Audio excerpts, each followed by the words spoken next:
Okay, guys, now what we're going to do today is we're going to go over the free response section of the kinetics test.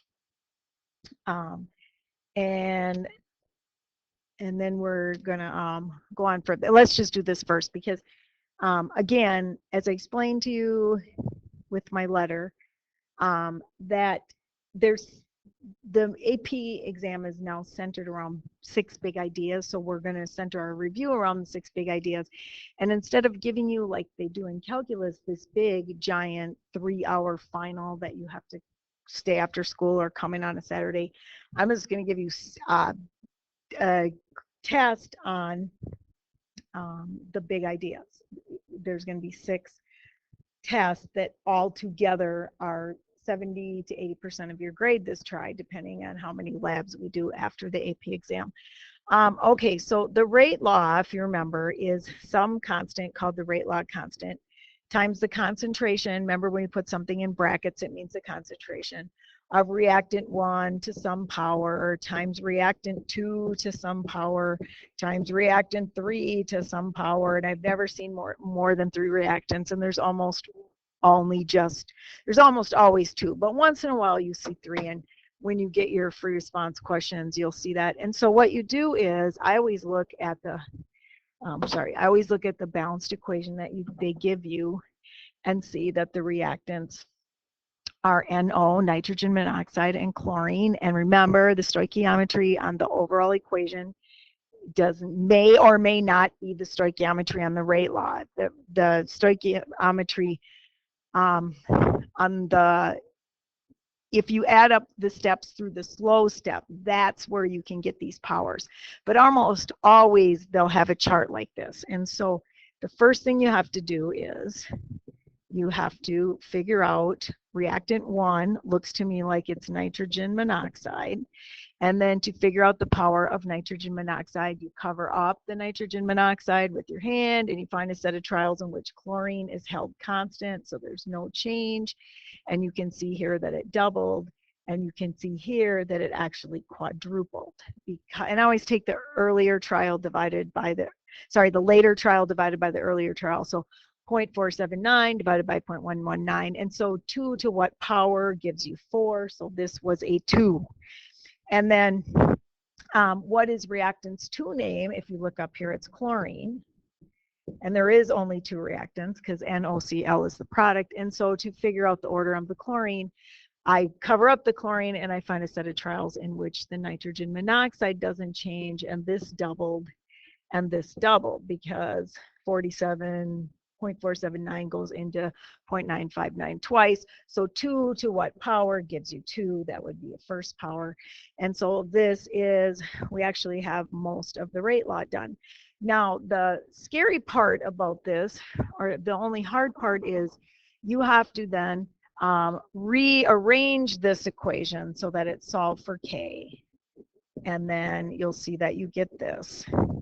And then you take a set of trials. I almost always use trial 1, but you don't have to. Sometimes when you get to the AP exam and this shows up, it might show up in the part of the test where you don't get a calculator, and you would want to do the one. I maybe would use trial 3 if I didn't get a calculator, because of the 0.1s is the little bit easier math, but I do get a calculator. So the rate in trial 1 is 0.119 molarity per second. And then I'm going to divide by the nitrogen monoxide concentration, which is 1. Well, instead of dividing, I'm going to multiply by the reciprocal, and that's molarity. But remember, it's second order, so everything has to be squared. And then 1 over 0.050 molarity, and a couple things happen, and that's to the first power. And then this cancels this. And if you do on your calculator 0.119 divided by parentheses 0.050 squared times 0.050, and you round to 2 sig figs, because most of the numbers in the table only have 2 sig figs, you get 950. You actually get 952, but you only get 2 sig figs.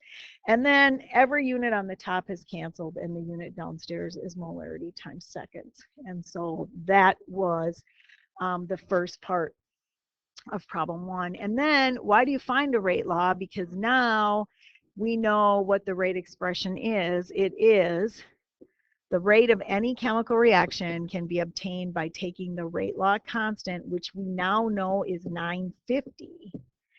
And then if you take that times the concentration of nitrogen monoxide squared times the concentration of chlorine to the first power, you will get the rate. So it says, using the rate law obtained in A, calculate the rate of the reaction when the concentration of NO is 0.075 molar. And I'm going to tell you the number one reason that people miss this, because I was looking through these, is they forgot to square the 0.075. I just put it inside. And then the chlorine is 0.040, and that's to the first order, so you don't have to square anything. And this squared cancels with this squared, and you get molarities on the top and seconds on the bottom like you're supposed to. And if you do 950 times 0.075 squared times 0.040 and you round to 2 sig figs, you get 0.21 molarity per second. And I actually was kind of setting you up because I've known for a while that I'm going to be gone, and the last 2 weeks of Free Response Fridays in second try, we had reviewed rate, which is a good thing because, you know, that first Friday you guys had no idea what you were doing. All right, the above reaction represents the combustion of benzene. Now that we've done the organic unit, C6H6, that's a little hexagon thing. Yeah, the above reaction above represents a combustion of benzene if a sample of benzene is burning at a rate of 0.25 molarities per second. So this is disappearing at 0.25 molarity per second. Now remember, a chemical reaction can be defined in terms of the rate of disappearance of the reactants or the rate of appearance of the products, because in the beginning you have all reactants and no products. So at what rate is the oxygen disappearing? Well, I would just set up a proportion like you did in geometry in 9th grade. 2 is to 15 as 0.25 molarity per second is to X. And then just solve it like you did in 9th grade. 2X equals, and then 0.25 times 15, I don't even know what that is. I'm going to get my key out and my calculator. I suppose I could do that. I think that's 3. I'm thinking money. 15 quarters. I think that would be 3.75. And then to solve for X, you would divide by 2. And then X ends up being, I didn't give you a lot of room because a lot of people didn't show this work. It actually ends up being like something like 1.88, but you only get 2 sig figs because of this. So 1.9 molarity per second. And then at what rate is the carbon dioxide appearing? Well, 2 is to 12 as 0.25 is to X, or you could do 1 is to 6, but I'm just going to solve it using a proportion. 2X equals 12 times 5 is 4, right? 12 times 25, yeah, is 4.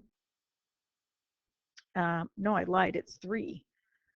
And then, sorry, and then divide each side by 2, X is 3/2, which is 1.5 molarity per second. And just know that at any point in a reaction, if you know the stoichiometry and you know how fast one of the chemicals is appearing or disappearing, you can get the rest. I love reaction mechanisms, love, love, love them. What is the equation from the overall reaction? So to do that, you just add them together and you cancel out things that appear on the left and the right. So I'm going to cancel NO2, NO2, and I'm going to cancel NO and NO, and the overall reaction ends up being O3 plus O goes to 2O2. And all the stuff I've been telling you, it still has to be balanced. There's 4 oxygen on this side, there's 4 oxygen on that side. So this actually belongs here. What is a catalyst? Now I tell you, when you have a chemical reaction, either something's a reactant, a product, an intermediate, or a catalyst. What is the catalyst? It's NO. Why? It doesn't appear in the overall reaction, and it has to be in the very first step, in the reactants in the very first step, and it has to be regenerated later on. So it has to cancel, and it has to be there in the beginning. So then what is the intermediate? Well, intermediate is something that's not there at the beginning and it's not there at the end. it gets canceled, but it shows up in the middle because that's what intermediate means, and the intermediate is NO2. And then O3, which is ozone, and O, which is an oxygen-free radical, and oxygen gas. Those ozone and oxygen-free radical, or oxygen atom, if you want to call it that, are the reactants. O2 gas is the product, NO is the catalyst, and NO2 is the reaction mechanism. Now, remember, the rate law is determined from the stoichiometry of the sum of the steps up to the slow step. And since the slow step is the first step, we don't have to do any work.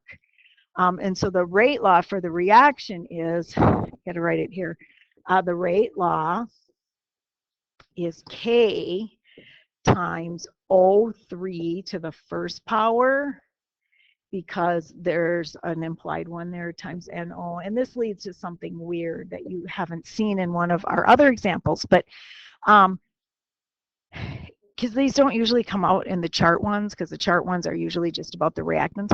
But what is a catalyst? A catalyst is a chemical that makes the reaction go faster than it would normally. And we're going to find out later that a catalyst reacts, you have the same reactants, you have the same products, it just lowers the activation energy by altering the reaction mechanism in some way.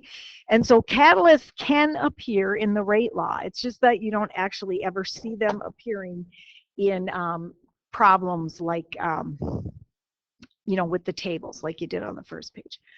Okay, so now this is interesting. I stopped yesterday's lecture with this, and I know that it was a little long, but when it's first order, you have to get out your formula sheet and know that first order means the natural log of the reactant called A at any time is equal to negative KT plus the ln of A sub 0, which means the initial concentration at time 0.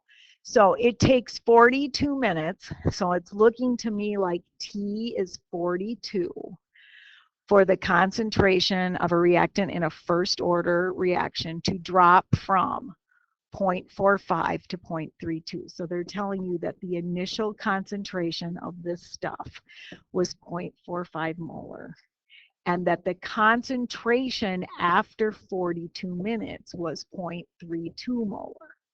And the question is, first of all, calculate the value of K. So what you would do is you would go up, and they're okay with you like dropping units, but just go up and plug in. So it's going to be the ln of 0.32 equals negative K times 42 plus the ln of 0.45. And guys, the way this works is that the reactant is A and the product is B in terms of defining these reactions.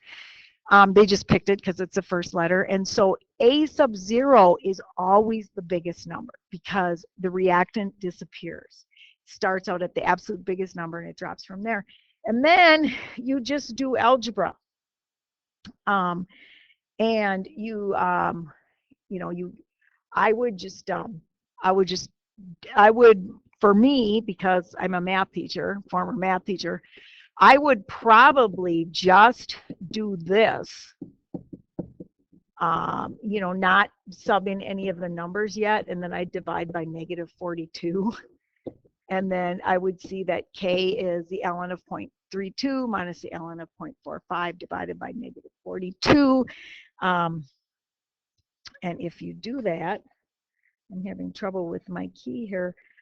K ends up being 0.0081, but now here's the crazy part. You have to figure out what the unit is, and that's part of the thing that we were trying to teach you, that I was trying to teach you with the table, that if you have a zero order, remember the units on the rate constant are always M, and then it's 1 minus the order. So so if it's zero order, it's 0 minus 1. If it's first order, it's 1 minus 1. And if it's second order, it's 2 minus 1. And that's downstairs. And so this ends up being just 0.0081 over minutes, because 1 over 1 is molarity with 0 power. And that's what I was looking for. And then now that you know what K is, how long will it take for the reaction to be 90% complete? Now this is worded weirdly. I did this on purpose, but if it's 90% done, what that implies is you only have 10% of A left. And so there's a couple ways you can do this. It's always easier when they're first order because the properties of logarithms, remember that this can be rewritten as the ln of 0.32. This from properties of logs from math is the same as this. I would probably do this if I wanted to not have to memorize the most stuff. I would probably just go the ln of 0.045. Because it's very easy for me to take 10% of the original concentration. 90% is gone, means 10% is left. Equals, and now we know that K is negative 0.00. It's actually 0.0081, but the equation has a negative sign in it.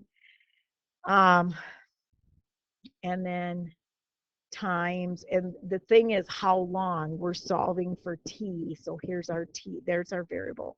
And then plus the ln of 0.45. And again, I would probably do the algebra first. So the ln of 0.045 minus the ln of 0.45, because I'd subtract that, equals negative 0.0081 t.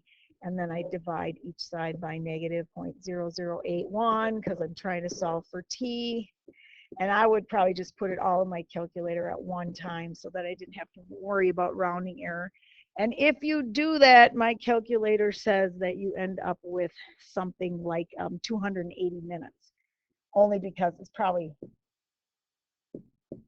only get 2 sig figs. All right.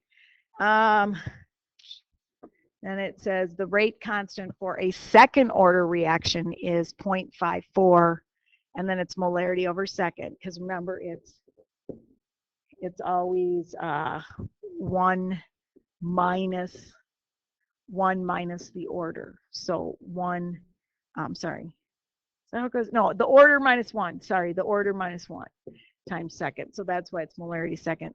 So how long means we're solving for T. And by the way, this is big. It's second order. So this is the second one on your sheet, which is 1 over the concentration at any time. So it's reciprocal. Is positive KT plus the reciprocal of the original concentration. And remember, the original concentration is always the bigger number because that drops. So basically, they're telling you 1 over 0.28 equals 0.54. They gave you K, and then T, and then this is 1 over 0.62. And again, I would do the algebra first and then just pop it into the calculator. So I would do something like 1 over 0.28 minus 1 over 0.62 equals 0.54 t. And then when you solve for t, you divide both sides by 0.54. And that looks messy, but 1 divided by 0.28 minus, and then I would hit enter, and then minus 1 divided by 0.62, and I put enter, and then I would divide by 0.54, and just make sure that when you do that, you end up with 3.6 seconds, because that's the right answer. And then finally, what is the half-life of this reaction? And I said, hint, the half-life is the time needed for 1/2 of the reactant to disappear. The original concentration is 0.62, so I'm asking for the time needed for the concentration. So basically, there's 2 ways you can do this. You can do this problem, because that's what half-life is. Half-life is the amount of time it takes for the concentration to drop in half. There's a T here. And you can solve for T this way, just like I did above. But there's also another equation on your sheet that doesn't work for this one, so never mind. Don't do that way. It only works for first order. So 0.54 T, I don't know why it's being funny, equals 1 point this, because I'd swing this to the other side, and then divide by, so T is going to be 1 over 0.31, 1 minus 0.62, over 0.45. And if you do that, you get 3 seconds. However you want to solve that. Once you know what rate law to use, then it's just a matter of, and it's not even 9th grade algebra, that's like pre-calc with natural log. Okay, 6, refer to the following reaction mechanism. What is the molecularity for step 1? Okay, now there's 3 kinds of molecularity. There's unimolecular, think unicycle. That's when you have one thing like breaking apart. That would be something like A plus B goes to A, something like that, where it's, you look at the side. And there's bimolecular, which 2 things run into each other. And then there's termolecular, which is 3 things run in each other, and that's incredibly, incredibly rare. The probability of 3 things hitting at the exact same instant in the exact proper orientation for all 3 of them is so rare that it rarely happens. And so you will find out that they're almost always unimolecular or bi. So here we go. What is the molecularity for step 1? Well, I got a 1 here and a 1 here, and if you add them all together, it's 2, and so that's bimolecular. And then what is the molecularity for step 2? 1 and 1 is 2, so that's bimolecular. And then determine the overall balanced equation. I'm going to erase that. And then, so the overall balanced equation is when you cancel things that appear on the left and the right. Looks like Cl is a catalyst because it's there in the beginning, and it gets regenerated in a later step. And then it looks like this is an intermediate, and this is kind of interesting. I did this on purpose. It's a totally different reaction mechanism that makes the same thing as the earlier one on the test did. So the overall is O3 plus O goes to 2O2. Which step is the rate determining step? It's a slow step, so it's step 1. Coo. And then which species is the intermediate? It comes in the middle. It's not there in the beginning, and it gets used in the middle. And so that's ClO. And then what thing is the catalyst, which I think is just Cl. And I'm pretty sure that that's it. Okay, so what I want you to do for homework tonight is I'm now going to give you, or Mrs. Munter is going to give you, the big idea number 4 review packet. And basically I just scanned and converted to Microsoft Word my favorite AP review book, and I rewrote the stuff that I thought was confusing, and I took out the stuff that I didn't think was important, and I added some stuff. But basically I just want you to carefully read it, go through it with the highlighter, and when I come back next Monday, if there's something that you don't understand, make an asterisk or make a color of your highlighter. I don't know, but we'll talk about it. And then I want you in class tomorrow, I'm going to have you take the test on that. And again, I don't know if you remember that on the letter that I gave you. I don't care if they're all wrong, but I really want you to do it in class. Because I don't want you to cheat, because here's what happens. You guys are busy. You have 4 AP classes, and it's just easier to grab somebody's and bubble sheet and copy. So I'm just going to have you do it in class, so that you're really honest about what you can do and what you're clueless on. And then why I want you to do it on a bubble sheet in class is so that I can scan them when I get back. And, you know, it was really fun the first time I did this. Like, nobody missed question 7. Nobody missed question 6. You know, I must have done a really good job. There's questions that everyone but 4 kids missed, and the 4 kids that got it right said they just guessed. And so then that's something that we need to talk about. And I know that you're busy, and I don't want you to cheat, because it doesn't count till you take the real test. But I want you to take these practice tests seriously, because some of the questions are the same or darn close on there that you're going to do. So I'm going to give you, so your assignment for tomorrow is just to go through that big idea 4, it's blue sheet, and review, because it re-explains some of the stuff that we did when we went over these tests. And then tomorrow you'll be taking that practice test. All right. Have a good rest of the day.